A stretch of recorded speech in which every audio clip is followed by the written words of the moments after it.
bersamamu. Inilah Injil suci menurut Santo Matius.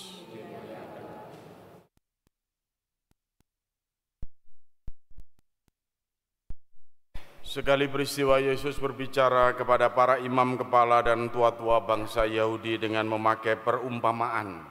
Katanya, hal kerajaan surga seumpama seorang raja yang mengadakan perjamuan kawin untuk anaknya. Ia menyuruh hamba-hambanya memanggil orang-orang yang telah diundang ke perjamuan kawin itu. Tetapi orang-orang itu tidak mau datang.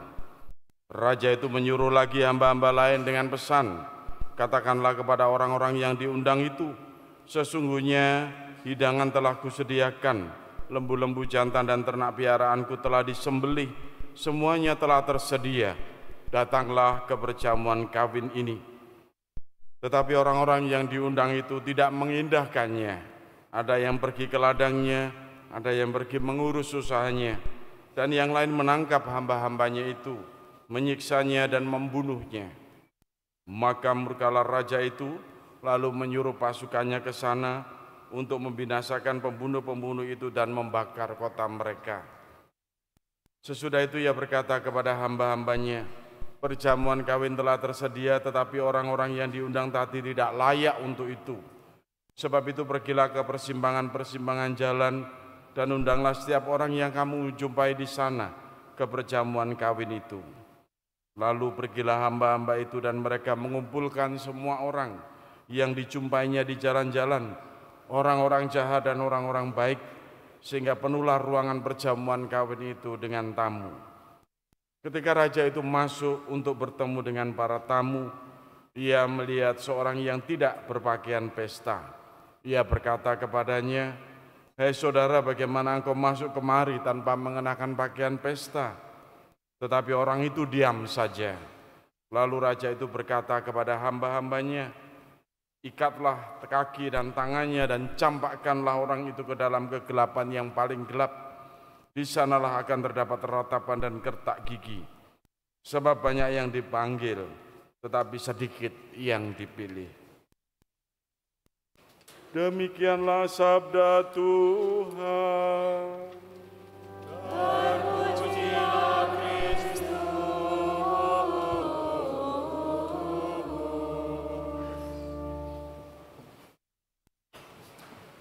Ibu, bapak, saudara-saudari, anak-anakku yang terkasih dalam Kristus, kisah perumpamaan Yesus tentang orang yang mengadakan perjamuan nikah lalu mengundang, ada yang terakhir itu kan yang diundang sudah datang tetapi tidak berpakaian pesta. Lalu itu yang membuat marah tuan rumah itu mengesan ya. Ada seorang ibu muda itu pernah cerita begini, saya itu kalau soal mau ke gereja atau ke acara-acara gereja, saya sekarang serius untuk berpakaian yang pantas. Kenapa?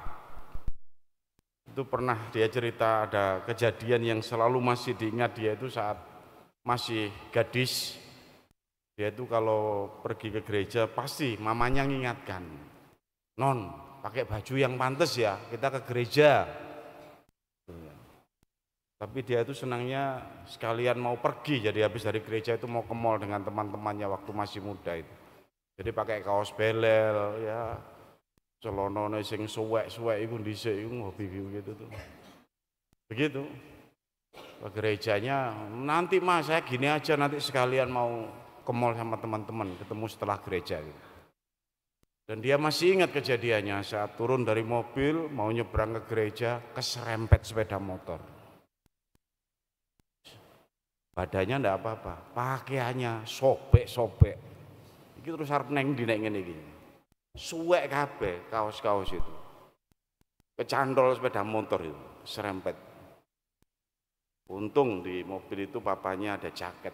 Jadi lucu, ke gereja lainnya pakaian bapak ibu ini yang pantas-pantas ini dia pakai jaket gitu. Teman-temannya ngomong, "Kamu sakit ya, kamu sakit ya." Gitu. Ya karena mau pulang gimana? Mau ke gereja pengennya segera ke gereja. Peristiwa itu mengingatkan mamanya kan, "Loh, makanya kamu itu kalau ke gereja pakai baju yang pantas gitu." Dan itu yang diingatkan kita pada minggu ini ya. Bapak Ibu saudara-saudari yang terkasih, Bukan memang ngetren seperti sekarang, penampilan itu menentukan, bukan seperti itu. Tapi justru pada saat ditekankan bahwa kalau menghadap Tuhan, kita itu untuk sungguh layak dan pantas, itu sebenarnya menghargai diri kita juga. Memantaskan diri kita ini pantas menerima berkat di hadapan Tuhan. Bukankah kalau kita diundang perjamuan itu ibaratkan memang perjamuan perkawinan kalau di dalam kitab suci, tapi bagi kita yang sekarang ini yang real, ya perjamuan yang kudus, Allah yang hadir sebagai jasmani dengan jasmani dan rohaninya itu menghadirkan tubuh dan darahnya sendiri supaya kita memakan dan diundang dalam perjamuan yang kudus untuk memperoleh keselamatan. Harusnya ya kita hadir dengan pantas kan gitu. Harusnya kalau kita hadir di gereja itu ya dengan sungguh mempersiapkan diri gitu. Dan ini mau menggambarkan betul hal yang sederhana, bukan sekedar penampilan, oh supaya saya dilihat teman-teman lingkunganku aku pakaian api gitu. Oh ketika teman-temanku yang lain aku pakaiannya bagus dan sebagainya, enggak. Tapi bagaimana saya sendiri di hadapan Tuhan ini sungguh melakukan penghormatan kepada Dia yang juga melakukan penghormatan kepadaku. Allah yang menghargai dan mengasihi kita dengan memberikan rahmat keselamatan ini ya saya hormati dan saya hargai sungguh gitu. Makanya saya tampil dengan layak dan pantas itu bukan untuk orang lain tapi untuk Tuhan. Itu harus menjadi prioritas gitu. Tapi kalau untuk Tuhan kemudian menjadi sesuatu yang hanya sambil lalu, ya Tuhan akan ngitung-ngitung juga. Digambarkan gini, sudah datang ke pesta, tidak pakai baju pesta, ngeprank Tuhan namanya itu. Tuhan diprank. Ayo diundang, yang pertama kan diundang tidak mau, saya tidak mau, saya banyak usahanya bisnis, saya tidak ke ladang, saya malah yang di pengundang malah undangan yang undang malah itu nggak ngeprank itu, memang menunjukkan sikap tidak mau menghargai undangan Tuhan. Tapi ini datang ke pesta, tidak pakaian pesta, itu ngeprank. Bagaimana? Ya Tuhan tersinggung juga, loh kamu datang ke sini tidak pakai pakaian pesta kok, sudah keluar dari ruangan ini. Nah Bapak saudara-saudara itu kan mau menunjukkan betul bagaimana kita sebagai umatnya itu menghargai sungguh panggilan keselamatan itu. Khususnya kalau menghadiri hal-hal yang terkait dengan kegiatan gereja, hal-hal yang terkait bagaimana kita itu berjumpa dengan Allah yang hidup. Saya bukan hadir di mall gereja ini, tapi saya berjumpa dengan Allah yang hidup. Allah yang memberi rezeki, Allah yang memberi makan dalam kehidupan saya. Maka gambaran kegembiraan berjumpa dengan Allah itu dalam bacaan pertama kita biasanya digambarkan itu seperti diundang pesta betul. Dan memang dan orang yang diundang pesta itu kan menghargai sungguh yang memberi rezeki dan makanan itu kan. Kalau orang Jawa mengatakan ajining menungso itu saka busono. Orang tampil menghargai orang lain itu karena penampilannya itu menunjukkan. Ini saya jadi dosen di UKWMS itu juga agak jengkel ini. Ya, romone dosennya wis batikan rapi-rapi, mahasiswane kaosan. Takon metu sing kaosan. Ilmu itu juga bagian kamu menghargai, memperoleh masa depanmu. Tapi kenapa seenaknya sendiri juga begitu? Ajine manusia saka busono. Kita juga menghargai bagaimana kita ini sungguh pantas menerima keselamatan karena Allah yang Maha Tinggi memberikan kepada Anda.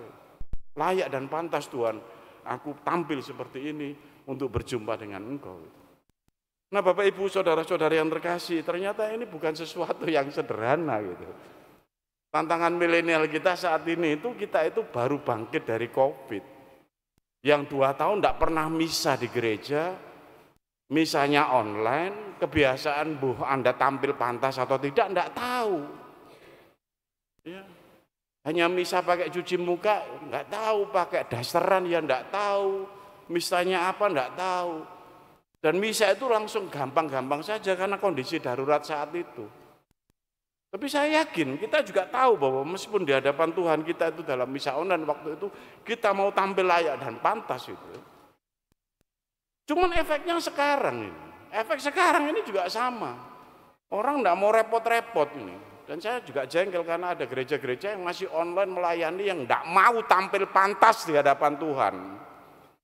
Enak tangi turun delok online jam 8 romo. Ijik korep. Tak adus misa. Bukan umat SMTB, bukan. Saya tahu umat paroki lain itu. Kebacut. Sudah diberi rahmat kesehatan dan rezeki hanya ke gereja misa. 1 jam, 1,5 jam saja. Tampil yang bagus di hadapan Tuhan memberi hidup. Itu enggak mau maksimal gitu ya. Tapi kalau ke mall, kalau undangan manten, ke Kertajaya sana, ke resto-resto, 4 jam dibelani. Kita ini 1,5 jam saja loh paling maksimal. Nah ini Bapak Ibu Saudara-saudari yang terkasih, ternyata tantangan milenial kita ini ya gaya hidup kita ini. Dan apa yang membuat kita itu bisa tergerus menghargai Tuhan, karena kita masih saja punya keterbatasan melihat kemudahan, melihat hal-hal yang kemudian sepele, melihat hal-hal yang kemudian mudah untuk diabaikan. Panggilan Tuhan minggu ini mengajak kita untuk serius hal-hal yang sederhana ini ya. Kadang-kadang kita itu ngenteng-ngenteng gitu, dienteng gitu. Malah neng gereja ya sekalian sambilan gitu, dienteng gitu. Kalau Anda mengentengkan Tuhan ya, Tuhan juga ngentengkan rezeki Anda, itu saya pikir begitu. Ini hitungannya Injil hari ini. Saya menyapa Anda yang hari-hari ini masih punya sikap mentalitas untuk mudah ngenteng ke Tuhan. Meringankan hal-hal yang sungguh berbobot dan penting dalam hidup Anda. Anda diingatkan kembali untuk tahu prioritas, ya, tahu mana yang utama, mana yang sungguh-sungguh penting dalam kehidupan kita.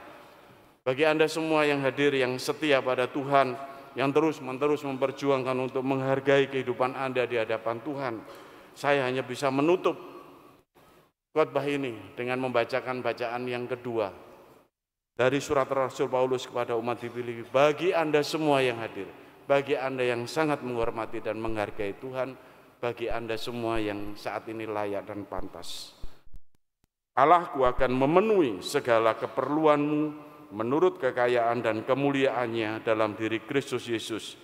Dimuliakanlah Allah dan Bapa kita selama-lamanya. Amin. Berkat Tuhan menyertai kita semua.